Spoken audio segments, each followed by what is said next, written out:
Georg Loss ist promoviert und hat dann geguckt, was steht eigentlich auf dem Tisch auf den Bauernhöfen. So, das war die Frage, spricht diese Landwirtin die Wahrheit, ja oder nein? Die haben dann 800 Kinder gesucht und die haben die miteinander verglichen. Und man wollte wissen, ist das tatsächlich Rohmilch, was da steht, oder ist das was anderes? So, man konnte da Gruppen herstellen. Man hat eine Kontrollgruppe gehabt. Es gibt auch Landwirte, die eigene Kühe haben, aber die Kinder nur Milch aus dem Laden geben. Die gibt es auch, Shopmilk. Und das ist unsere Vergleichsgruppe. Die wird auf 100% gestellt.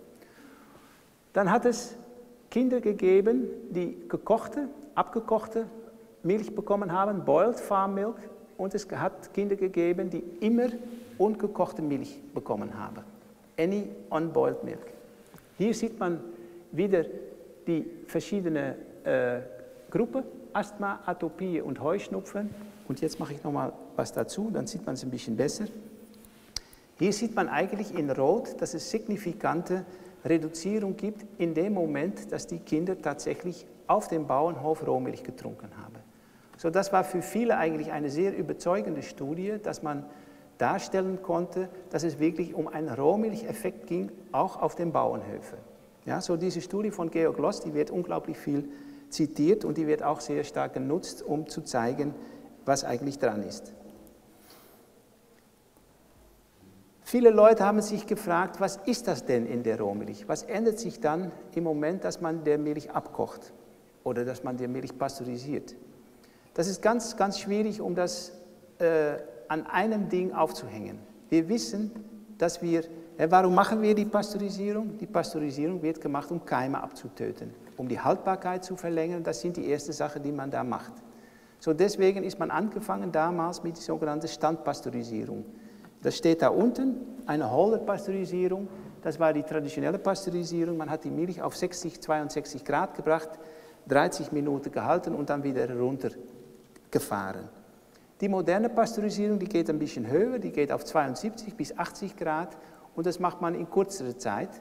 Und dann gibt es auch sogenannte langhaltbare Milch, die UHT-Milch, was man vor allem in die südlichen Länder von Europa kriegen kann. Das ist die Milch, die überhaupt nicht mehr in einer Kühlung steht, die steht einfach in dem Laden, die ist völlig kaputt gekocht, sage ich mal so.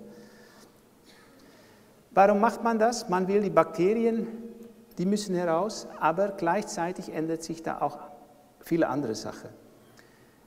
Das Allerschwierigste bei Milch ist, dass es eine komplexe Struktur hat. Es hat nicht nur Fette, es hat auch Milchzucker und es hat auch bestimmte Eiweiße. Und es gibt eine Gruppe von Eiweißen, die sind ziemlich empfindlich für Denaturierung. Und hier kann man sehen, dass es abhängig von der Temperaturzone, wo man ist, dass man da so langsam die Strukturen von bestimmten Eiweißen auch vernichtet. So die Strukturen, die gehen kaputt. Das ist sehr temperaturabhängig, nicht bei allen Eiweißen, aber bei einer Gruppe von Eiweißen. Vor allem die Molkeproteine, die sind da ganz empfindlich. Aber wir wissen auch, dass man viele Enzyme verliert. Die Milch ist nicht ein totes Material, das hat nicht, neben die Bakterien hat es auch viele Enzyme und auch die Enzyme, die sage ich mal, die werden gelahmt durch die Erhitzung. Und wir verlieren diese Bakterien, was das eigentlich das Hauptziel ist. So, von da aus ist es nicht so einfach, um zu sagen, welcher Faktor ist es genau, was diese Allergien dann auslöst, wenn man diese Erhitzung durchführt.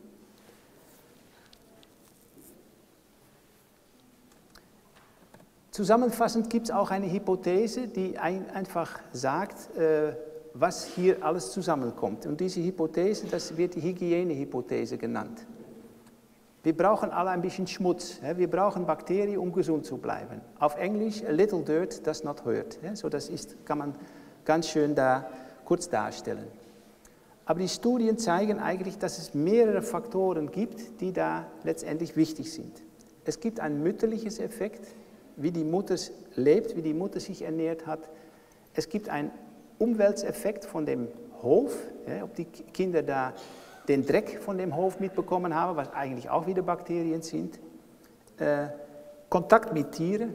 Ich habe auch an manche Landwirte mal gesagt, stell eurem Hof mal um, mach mal eine Streichelzoo oder so daraus. lade mal schwangere Frauen ein und dann können die einfach da auch mal Tiere streicheln. Das ist nicht verkehrt für die nächste Generation. Die nicht geänderte Rohmilch, die Unprocessed Farm Milk, das ist eigentlich eine ganz wichtige Sache, die immer wieder herausgefunden wird. Und ich habe das schon auch bei Price gesagt, ich denke, es hat auch damit zu tun, dass man eine konstante Aufnahme hat von dieser pro- und präbiotischen Nahrung.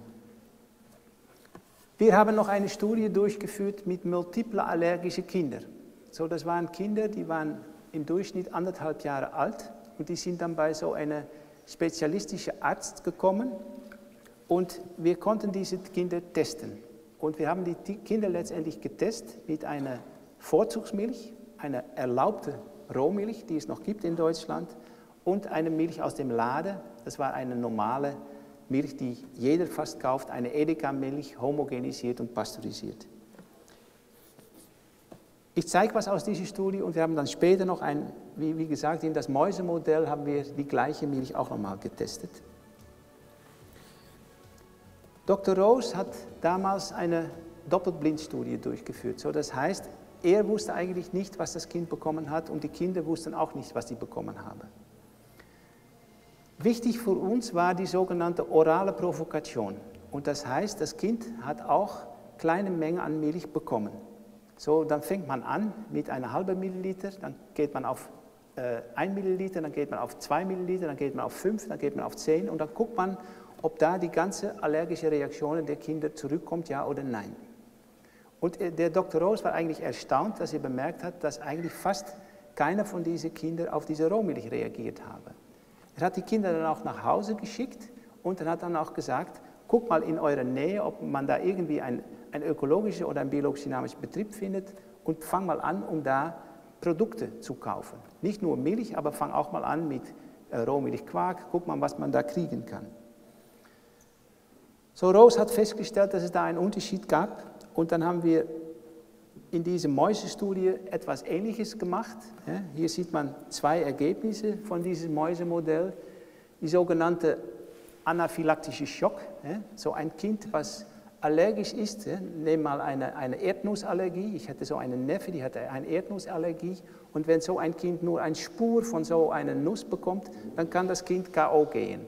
Na, das ist eine anaphylaktische Schock und das hat man auch mit diesen Mäusen hat man das geguckt, ob es da gibt. Und das andere, man hat geguckt, wie die Temperatur sich ändert. Hier gibt es eine Kontrolle, Tiere, die nicht sensibilisiert sind. Dann haben wir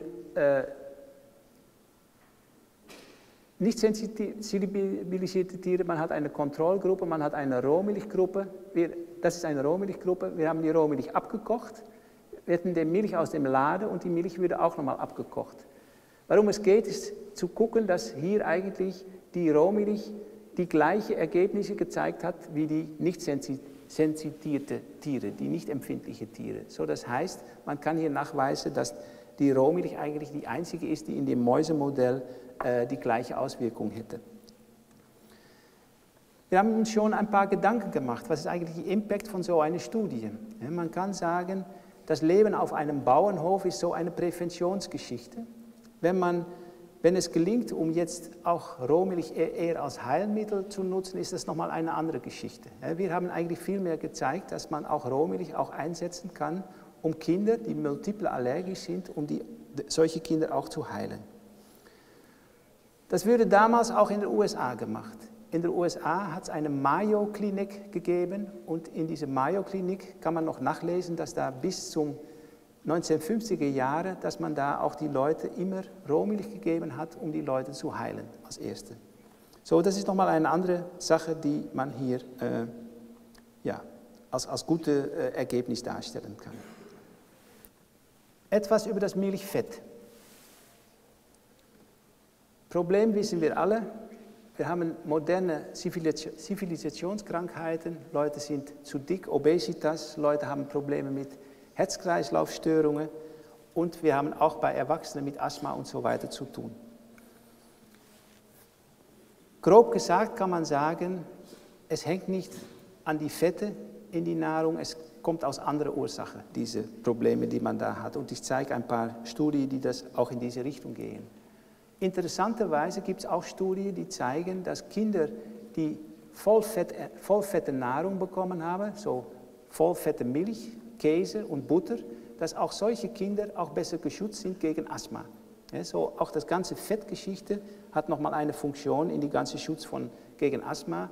Und dann geht es nicht um Rohprodukte, es geht hier eigentlich um den Fettkonsum.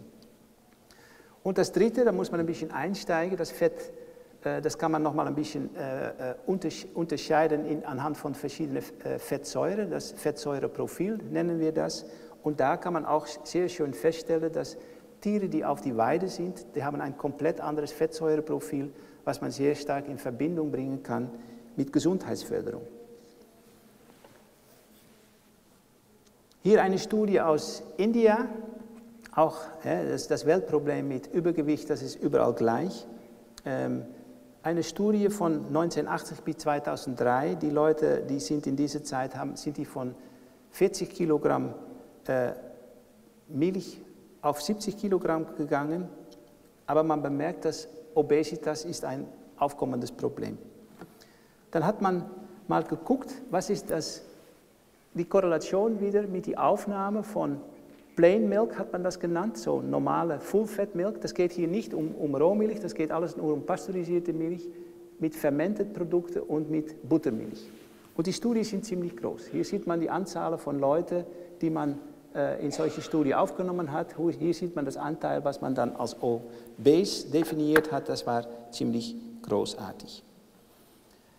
Was da eigentlich daraus kommt, ist, dass die Leute, die viel Milch getrunken haben, die waren weniger obese als die Leute, die das nicht gemacht haben. Man hat sich auch gefragt, warum kommt das denn?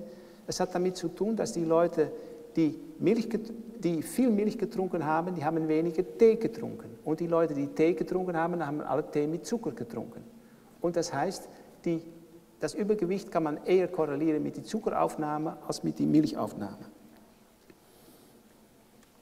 Hier eine andere Studie, Frauen in der Vormenopause, Alter steht da, 40 bis 55, hat man auch mal geguckt, was passiert, wenn die Leute da fettreiche Milchprodukte zu sich nehmen.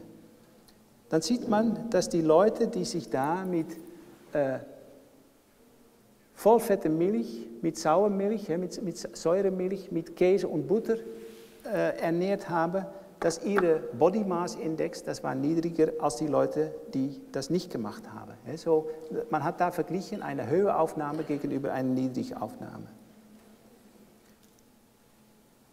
Hier eine andere Studie, das geht dann vor allem um die Probleme mit Herz-Kreislauf-Störungen. Und das wurde in Wales durchgeführt, in England. Und da hat man festgestellt, dass die Leute, hier stehen eine Reihe von allerhand Problemen mit Herzkreislauf, Stroke und Coronary Disease, das sind allerhand Namengebungen für die Störungen. Warum es geht, ist, dass man hier sieht, ist, dass wenn es gleich wäre, dieser Konsum, dann war es auf 100% gekommen. Man sieht, dass die Leute, die sich mit Whole Milk, das war vor allem hier die Frage, vollfette Milch, die haben eigentlich weniger Chance, um solche Krankheiten zu bekommen. Nicht nur das, auch die Diabeten, die findet man weniger in dieser Gruppe. Bei Kindern hat man nochmal auf Asthma geguckt und da muss man sagen, auch da zeigt sich eigentlich, dass das vollfette Milch, das eigentlich eine Schutzfunktion hat. Auch hier geht es nicht um die Frage von Rohmilch, es geht hier vor allem um den Fettkonsum. Es geht noch ein bisschen weiter, wenn man die Fette versucht zu differenzieren, dann bemerkt man, dass die Tiere, die auf die Weide sind, dass die eigentlich ein sehr schönes Fettsäureprofil haben, was wir eigentlich uns wünschen in Bezug auf Gesundheitsförderung.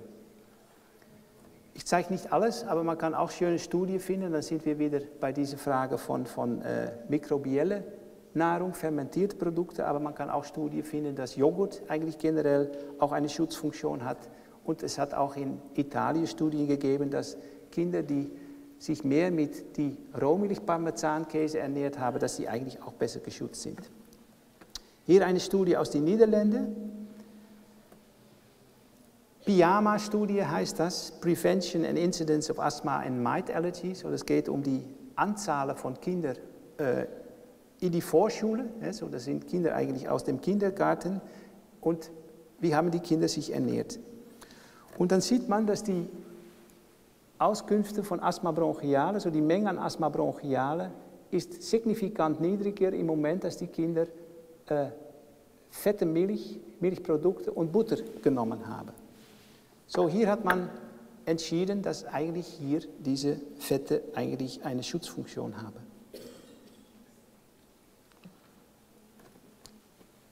Welche Tiere produzieren dann diese Fette oder bei welcher Tiergruppe kann man dann diese Fette finden? Wir haben in 2011, 2012 haben wir viel Probe genommen von 4 Gruppen von Betrieben. Das waren biologisch-dynamische Betriebe, das sind diese Betriebe mit einer B. Und es waren konventionelle Betriebe, das sind diese Betriebe mit einer C.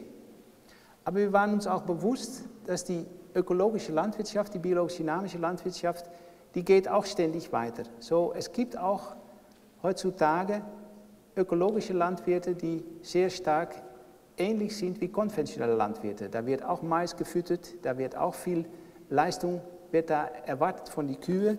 Und das haben wir dann als Unterschied gemacht zwischen High-Input-Betriebe und Low-Input-Betriebe. So, das heißt, wir haben sowohl in die ökologischen Betriebe einen Unterschied gefunden oder gemacht und in die konventionellen Betriebe. Was ist dann das Unterschied?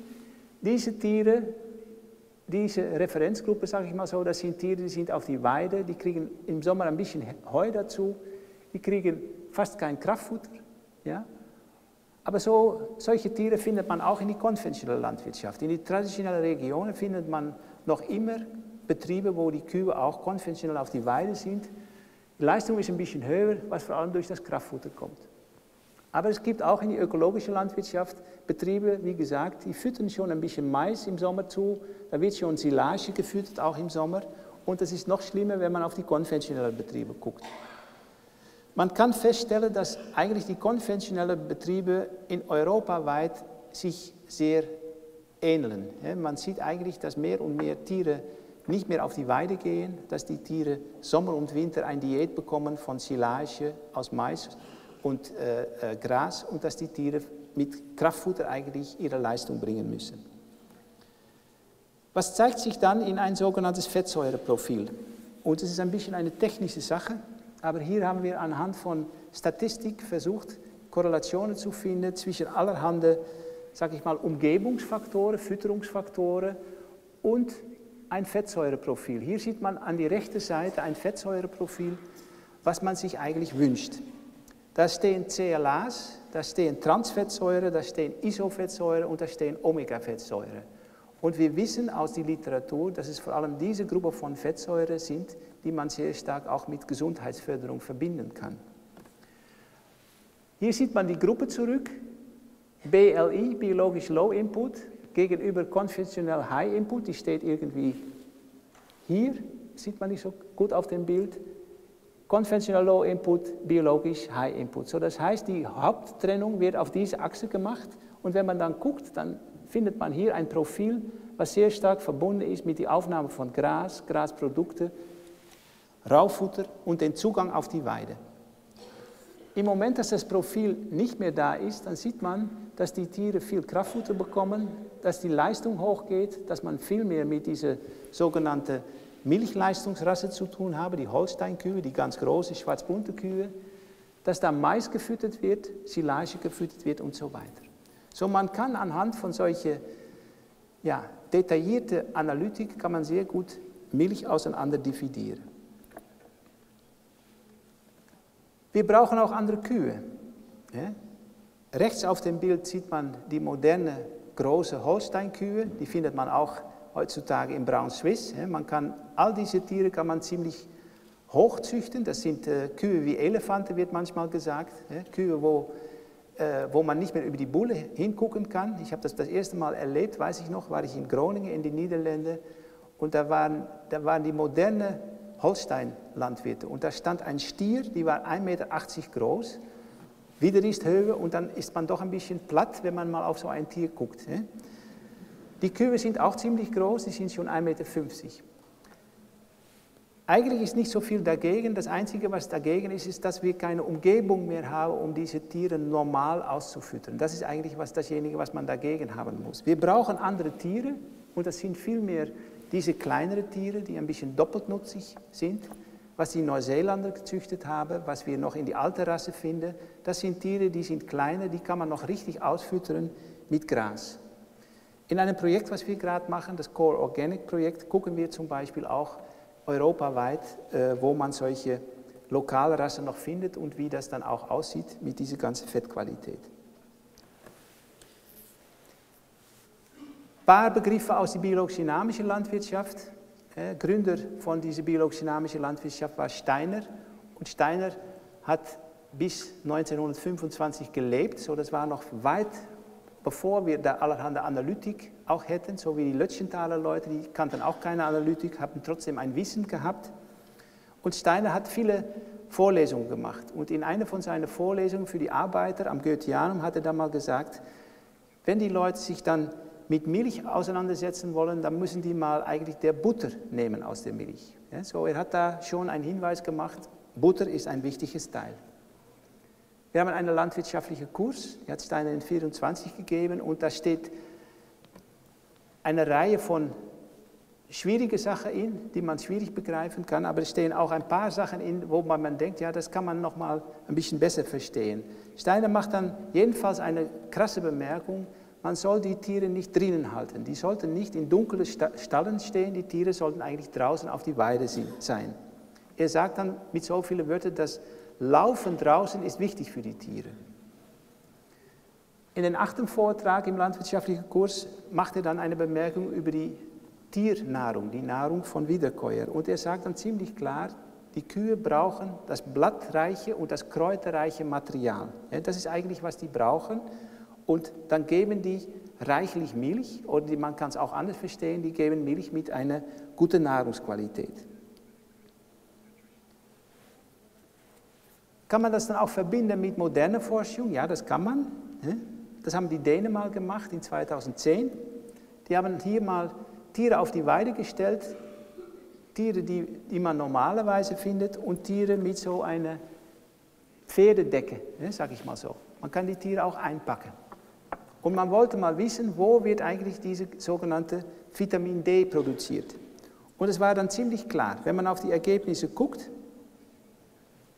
dann sieht man, dass die Tiere im Verlauf der Zeit, eigentlich hier schon nach einem Monat, die Tiere, die völlig unbedeckt waren, die haben die höchste Menge an Vitamin D produziert. Man hat auch Tiere, wo man nur das Euter abgedeckt hat, haben ein bisschen weniger produziert. Im Moment, dass das Tier ein Pferdedecken bekommen hat, dann geht es ziemlich herunter und das waren dann die Kontrolltiere. Ja, so das heißt, das Draußensein hat seine Bedeutung. Ja, man kann das, wenn man will, das mit moderner Forschung kann man das auch verbinden. Ich habe schon gesagt, die Mutter ist wichtig. Die Mutter macht auch einen Unterschied aus. Und es gibt eine schöne Studie, die heißt die Koala-Studie, ist vor allem in den Niederlanden durchgeführt, aber es sind meistens internationale Studien. Und man hat da mal sogenannte Brustmilchprobe genommen von der Mutter und man hat mal geguckt, was findet man dann zurück an Gesundheit bei den Kindern. Und man hat das verbunden mit der Nahrung von der Mutter. Na, ich glaube, das ist hier auch schon angesprochen. Wir wissen alle, dass ein normaler Start im Leben ohne Kaiserschnitt ist das Allerbeste, aber die Kinder brauchen auch die Muttermilch. Und in Amerika gibt es eine Professorin Hinde, und die hat mal das Begriff verwendet, dass eigentlich die Muttermilch ist eine personalisierte Milch. Es ist eigentlich ein Kommunikationsmittel zwischen Mutter und Kind. Und im Moment, dass das Kind ein bisschen erkrankt, dann kann die Mutter auch unbewusst mit ihrer Brustmilch kann sie da ein bisschen steuern. So, ich fand das eigentlich schön. Und ich denke, das sollte nochmal so seinen Anlass haben in die Art und Weise, wie wir auch unsere Kälber aufzüchten. Wir sind jetzt daran, um auch mehr und mehr auf die muttergebundene Kälberaufzucht zu gucken, und dann kann man auch diese Mutter-Kind-Beziehung wieder darstellen. Brustmilch ist das Beste, wenn das Kind gestillt wird, aber man kann auch nachweisen, das macht nochmal was aus, wie die Mutter sich dann ernährt hat. Wieder das Beispiel von dieser CLAs, das Fettsäure, was eigentlich vor allem in Weidemilch was man in Weidemilch findet. Hier sieht man Mutter, die keine Milch getrunken haben, Mutter, die 50% Biomilch, 50 bis 90% und überwiegend Biomilch getrunken haben in den Niederlanden. Und man hat dann einfach in die Brustmilchprobe mal festgestellt, wie hoch sind dann diese CLA-Gehalte. Und man sieht eigentlich einen ständigen Anstieg. Dann kann man sagen, ja, es gibt so viele Stoffe und Inhalte in dieser Milch, das stimmt auch so. Aber ein paar Jahre später hat man dann noch feststellen können, dass vor allem in dieser Gruppe, die überwiegend mit Biomilch ernährt waren, dass da vor allem ein reduziertes Ekzemanfälligkeit war bei diesen Kindern. So, Weidemilch ist wichtig und das Begriff dafür, das sind das konjugierte Linolsäure und eine bestimmte Form davon, das Cis9-Trans11, das sind dann die Sachen, die wir in der Milch feststellen können. So, wir können sogenannte Markers finden. Ja, hier sieht man wieder das Cis9-Trans11-CLA, hier sieht man ein CLA, was man auch in Weidemilch findet, das findet man noch ein bisschen mehr in die alpinen Regionen und hier sieht man dann auch ein paar, die findet man vor allem, wenn die Tiere das nicht mehr bekommen, wenn die Tiere eine Intensivfütterung bekommen. Warum ist das wichtig? Und dann komme ich bei meinem Kollegen Jareis aus Jena und einer von seinen Doktoranden hat dann festgestellt, was passiert, wenn man Ratten mal füttert mit größeren Mengen von dieser CLA. Hier sieht man das CLA, Cis9-Trans11, was das Gras oder das Weide-CLA ist und die Tiere sind dann reichlich gefüttert mit dieser Menge an CLA. Die CLAs oder diese Fettsäure, die reagieren eigentlich für uns als eine Art von Hormon. Die haben hormonartige Wirkung. Hier ändert sich was. Hier hat man die Tiere eine Mischung gegeben mit einer anderen CLA, das Trans10 Cis12-CLA. Und das Trans10-CLA findet man vor allem im Moment, dass die Tiere nicht mehr auf die Weide sind.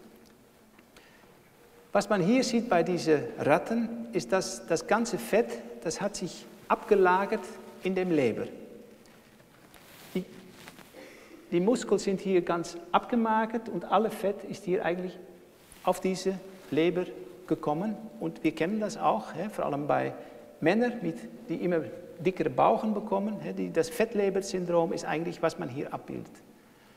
Warum zeige ich das? Weil man muss sich bewusst sein, dass wir durch unsere Nahrung eigentlich unglaublich viel steuern können, in die falsche und auch in die gute Richtung.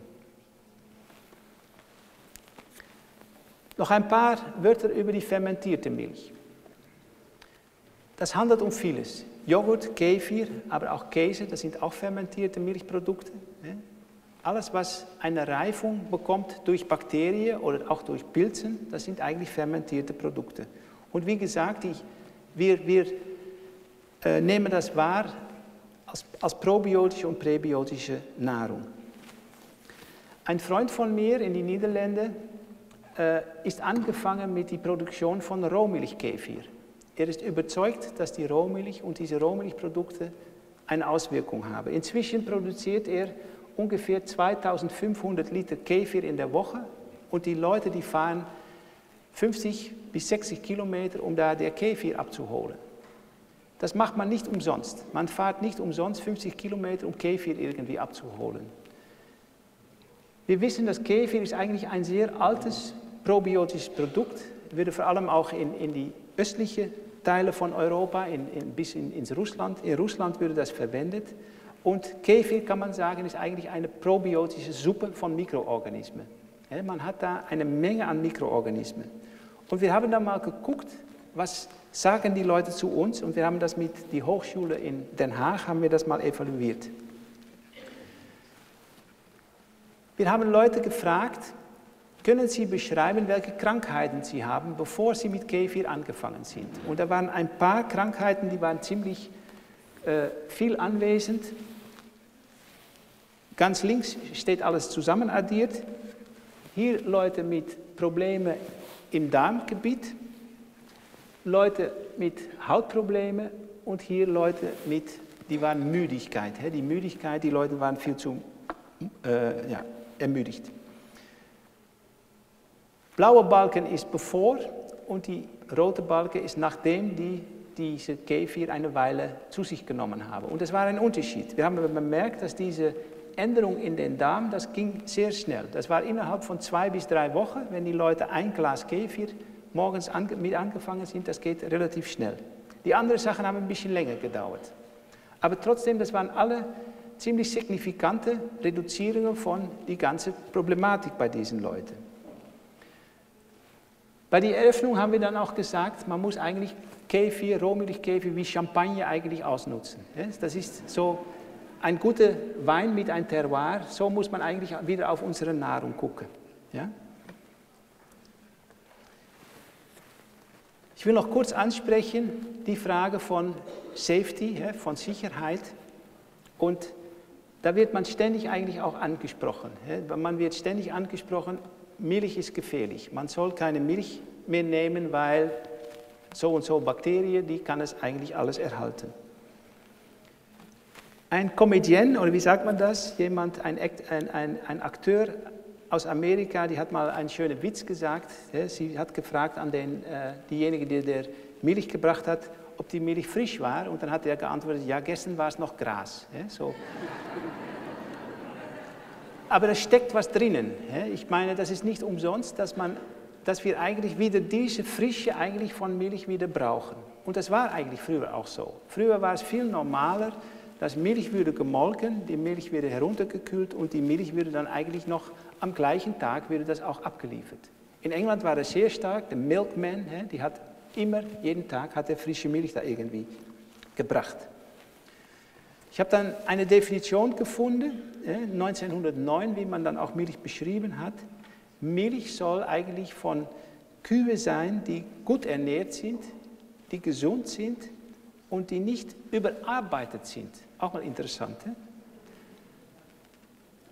Es muss auch unter hygienischen Umständen muss man diese Milch gewinnen. Und wenn man diese Sachen mal zusammennimmt, dann bemerkt man eigentlich, das ist dasjenige, worauf wir auch heute gucken, wenn man über Safety oder Sicherheit von Milch sprechen. Die Milch muss frisch sein, wir wollen das nicht von kranken Kühen haben, die Milch muss gekühlt sein, der Landwirt muss eine gute Hygiene haben und das ist eigentlich dasjenige, was wir umsetzen sollen. Eigentlich hat man das überall gemacht. Vor ein paar Wochen habe ich auch in Schweden etwas über Rohmilch erzählt und dann habe ich mal schnell geguckt, was war dann die Rohmilchgeschichte in Schweden und da findet man da eigentlich auch das Gleiche. 1950 beschreibt auch ein Landwirt, unsere Milch würde gekühlt, 6 Uhr morgens gemolken, das würde gekühlt und um 9 stand das irgendwie auf dem Tisch bei den Leuten im Dorf darum herum.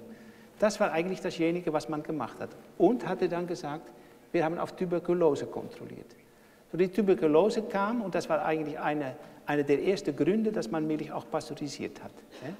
Man hat Angst vor die Tuberkulose und nicht umsonst, weil es gab damals auch viele Leute, die sind an Tuberkulose gestorben. So man kann auch sagen, Rohmilch ist eigentlich frische, unbehandelte Milch von gesunden Kühen. Das ist eigentlich die Definition, die wir haben wollen von Rohmilch. In Deutschland, aber auch in Österreich und in der Schweiz hat es Vorzugsmilch gegeben. Das einzige Land, was es noch weiterführt, ist Deutschland. Und das ist seit 1935 ungefähr da. Seit der Zeit hat man geguckt, kann man eine sichere Rohmilch produzieren, eine sichere Milch für Kinder. Es würde auch Kindmilch damals genannt, es würde Heilmilch genannt und man wollte unbedingt eine Rohmilch für Kinder haben. Ich habe auch gefunden, dass es in den Niederlanden Ärzte gegeben hat, die nach dem Zweiten Weltkrieg gewarnt haben für pasteurisierte Milch. Die haben gesagt, pass auf, diese pasteurisierte Milch ist nicht das gleiche als die Rohmilch. Und wenn man das dann noch weiter verfolgt, dann sieht man heutzutage, wenn man über Rohmilch spricht und sagt, nimm mal Rohmilch, dann wird man eigentlich als kriminell beurteilt. So die Welt hat sich komplett umgedreht.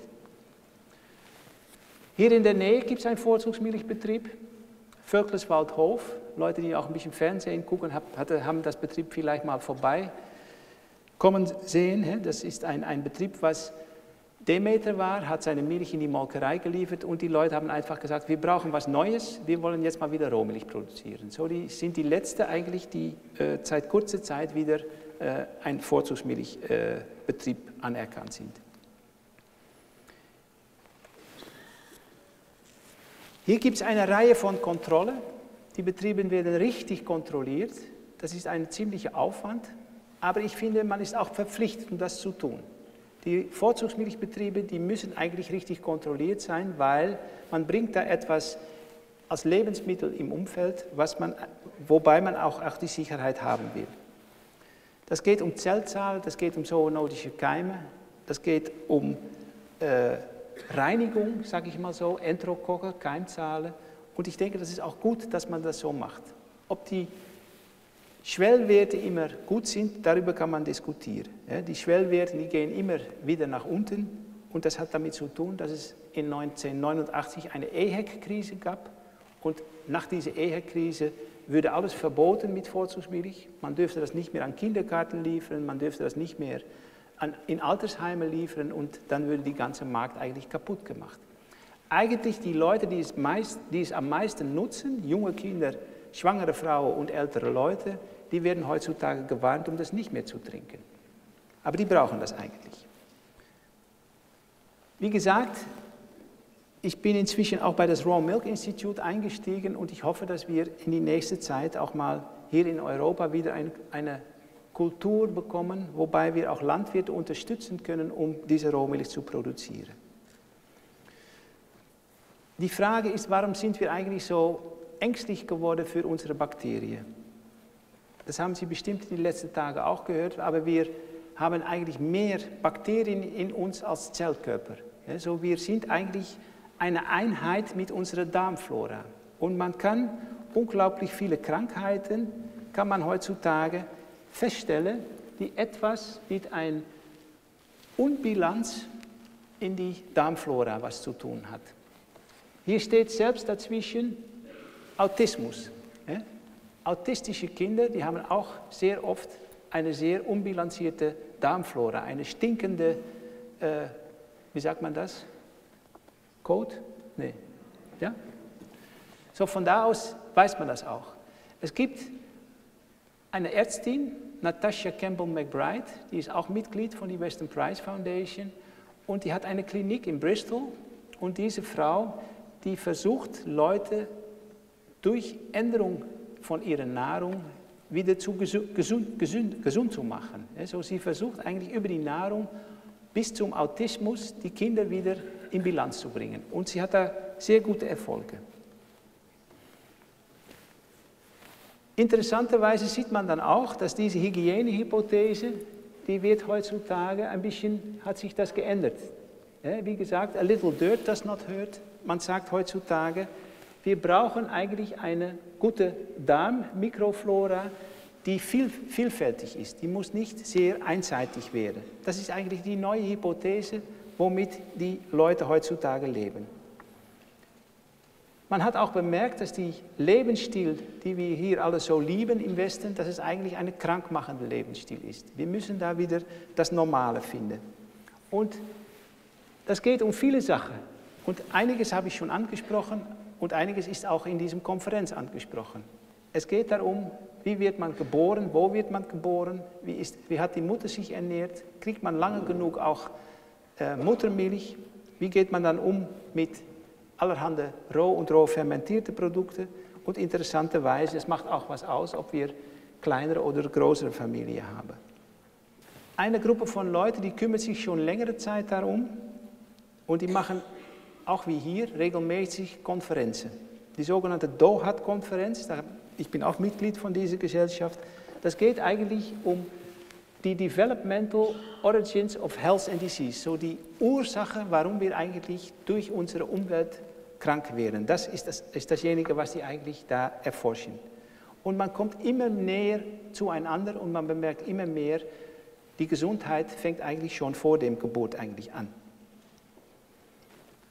Zum Abschluss, was sollten Sie nicht vergessen? Unsere Welt ist eigentlich nicht eine pasteurisierte Welt. Wir tun heutzutage, als ob wir Hygiene nur bekommen können, wenn alles abgetötet wird. Aber das ist völliger Quatsch. Wir leben eigentlich in einer Umwelt, wobei wir uns auseinandersetzen müssen, von Jungs ab, mit diesen Mikroorganismen. Ich erinnere mich, wenn ich vor ein paar Jahren das erste Mal in New York war und dann Es war so auch ein kleines Kind gegenüber mich und die hat so eine kleine Karton mit Rosinen bekommen von ihrer Mutter. Und dann kam der Mutter erstmal mit einem Alkoholtuch und die hat das Kind fast völlig gereinigt und dann konnte das Kind ihre Rosine aufnehmen oder die Rosinen nehmen. Und ich denke, die Amerikaner, die gehen komplett in die falsche Richtung. Wir brauchen diese Bakterien. Wir brauchen Bakterien, um gesund zu bleiben. Wir können das machen. Ich denke, wir müssen da viel mehr tun mit unerhitzten Produkten, die aus Fermentierung entstehen. Und die Milch hat da große Vorteile.